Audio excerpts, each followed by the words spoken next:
நெல்லையின் மைந்தன், தாமிரபரணிக்கு சொந்தக்காரர்.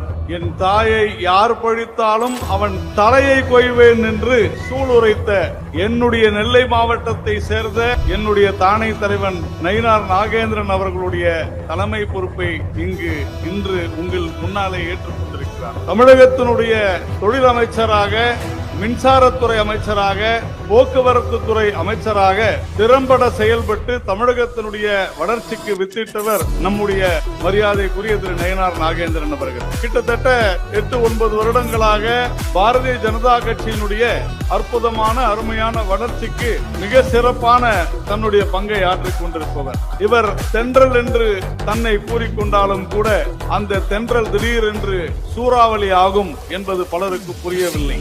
இந்த சூறாவளி திமுகவை தாக்கும் பொழுது திமுக தவிடுபொடி ஆகும் என்பதும் திமுகவினருக்கு புரியவில்லை.